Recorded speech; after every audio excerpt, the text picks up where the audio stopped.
ममता की बहू शुचि हर बात पर चिक-चिक करती, जो ममता को बिल्कुल अच्छा नहीं लगता। बहू, तेरे में कोई कमी नहीं है, सारा काम भी तू बहुत अच्छे से करती है, लेकिन ये तेरी जो जबान है ना, बड़ी कैंची की तरह चलती रहती है, जो तेरा सारा काम बिगाड़ कर रख देती है। वाह जी वाह, मतलब आप लोगों को बेजुबान बहू चाहिए थी, जो न बोले न बात करे, और आप लोग बस जुल्म ढाते रहे। तभी वहां क्षितिज आ जाता है। अरे, ऐसा क्या जुल्म हो रहा है तुम्हारे ऊपर? माँ सही कह रही है, मैं खुद तुम्हारी चलती जुबान से परेशान हो गया हूं। अब तो शुचि का पारा 7वें आसमान पहुंच जाता है।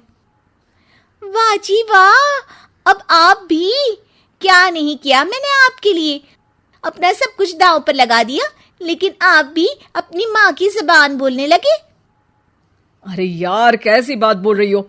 माँ की जबान, बीवी की जबान, अरे मेरी तो कोई जुबान है ही नहीं जैसे।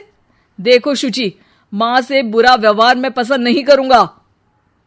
अब क्या था, माँ के सामने अपनी हुकूमत कम होती देख शुचि को माँ से नफरत होने लगती है।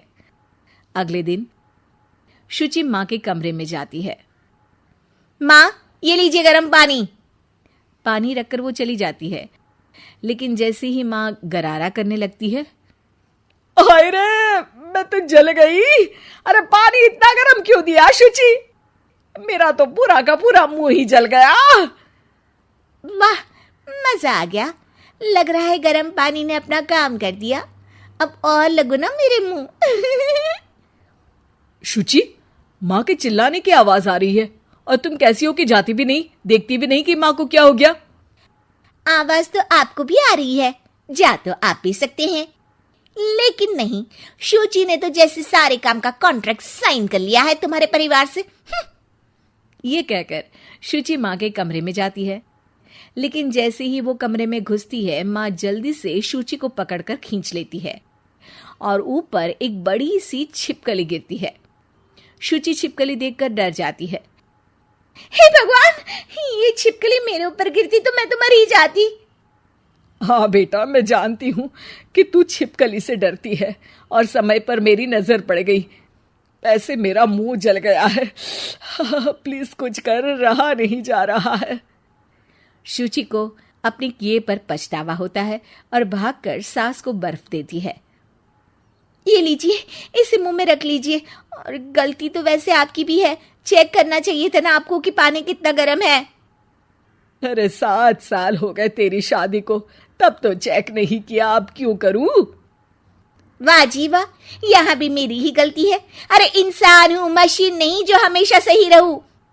अच्छा, आज मैं दोपहर में सहेल के घर जा रही हूँ, अब इसे बता देती हूँ। अरे हाँ हाँ, जाना, मैंने कब मना किया है?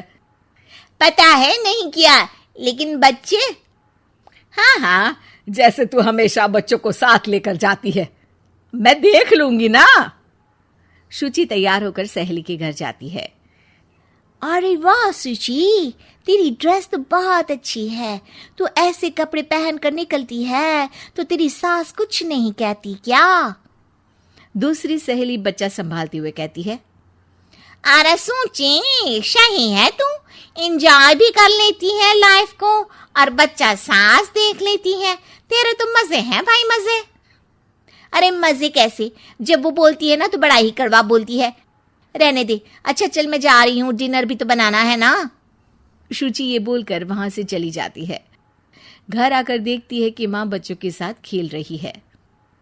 आ गई बेटा? आना ही था ना, खाना कौन बनाएगा? फिर रात होते ही सब चिल्लाने लगेंगे, खाना खाना, और फिर सबको मौका मिल जाएगा ना मुझे कहने का कि मैं सही हूं ही नहीं, खाना भी नहीं बनाती हूँ, और आप आप तो सबसे पहले बोलेंगी। अब सास को गुस्सा आ जाता है। एक तो सारा दिन तेरे बच्चों को देख रही थी, घर पर किसी ना किसी का आना जाना लगा रहता है, बच्चे घर गंदा करते हैं उसे देखती हूँ, हद है। अब क्या खाने की जिम्मेदारी भी मैं ही ले लूं तो करेगी तू क्या? शुचि को ये सुनकर कुछ ज्यादा ही गुस्सा आ जाता है। बस माँ जी बस, अरे ये तो गुलामों वाली जिंदगी हो गई, कोई फ्रीडम रहा ही नहीं, ऐसा लगता है कि बंद कर रह गई हूँ, घर तो किसी कैद खाने सा हो गया है। मन ही नहीं करता यहाँ रहने का। अब मैं और आप एक घर में रह ही नहीं सकते बस। अरे तो क्या मैंने बांध कर रखा है तुझे? अरे मैंने क्या कर दिया जिससे तुझे ऐसा लग रहा है? और तेरा इतना बोलने के बाद तो मैं खुद ही तेरे साथ नहीं रहना चाहूंगी। लेकिन अब सवाल था कि सासू माँ जाएंगी कहाँ, क्योंकि बहू तो मायके चली जाती है, लेकिन सास कहाँ जाए। तभी क्षितिज आ जाता है। उसे भी सारी बात का पता चलता है। वो माँ को समझाता है, लेकिन वो मानती नहीं और ना ही शुचि मानने को तैयार। दोनों की लड़ाई में माँ का सामान पैक हो जाता है। माँ अब कहाँ जाएंगी? मैं भी अपने मायके जाऊंगी। माना मेरे माता पिता नहीं रहे, लेकिन भाई भाभी से भी तो मायका होता है ना। और सास निकल जाती है मायके। बस फिर क्या था, शुचि सुबह सुबह गर्म पानी लेकर माँ के कमरे में जाती है, लेकिन वहां माँ नहीं होती। हाँ, चलो अच्छा है, अब ये रोज रोज के काम से तो बची। ये कहकर वो कमरे में जाती है जहां अक्सर माँ बैठी रहती थी। कमरा खाली खाली लग रहा है। तभी उसकी सहेली का फोन आ जाता है। अरे सुची, बहुत अच्छी सेल लगी है। कौड़ियों के दाम में ब्रांडेड कपड़े, जूते और बैग मिल रहे हैं। चलो ना चलते हैं। वाह रे वाह, ठीक है मैं आती हूँ। अब तो कोई टेंशन है ही नहीं, सासू माँ भी नहीं है, अब तो मजे से घूमूंगी। अरे मजे से तो तू पहले भी घूमती थी, लेकिन सास नहीं है तो बच्चे कौन देखेगा? और तुझे तो पता है ना, मॉल्स में बच्चों की एंट्री बैन है कोरोना के कारण। अरे तो फिर कैसे आऊंगी मैं?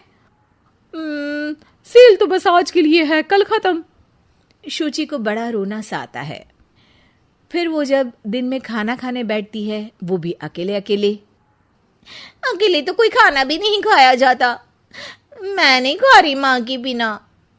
शाम को क्षिति जाता है तो शुचि जोर जोर से रोने लगती है। अब क्यों रो रही हो? क्या हुआ? माँ को घर से निकालकर शांति अभी भी नहीं मिली तुम्हें? नहीं, मैं माँ के बिना नहीं रह सकती। ना कोई बताने वाला है कि मैं कैसी लग रही हूँ, ना ही कोई समझने समझाने वाला। मैं माँ के बिना नहीं रह सकती। चलो माँ को ले आते हैं। अरे वाह, ऐसा शायद पहली बार होगा कि बहू रूठी सास को मायके से लेने जा रही है। दोनों सास को लेकर घर आते हैं और अगले दिन से फिर वही शुरू।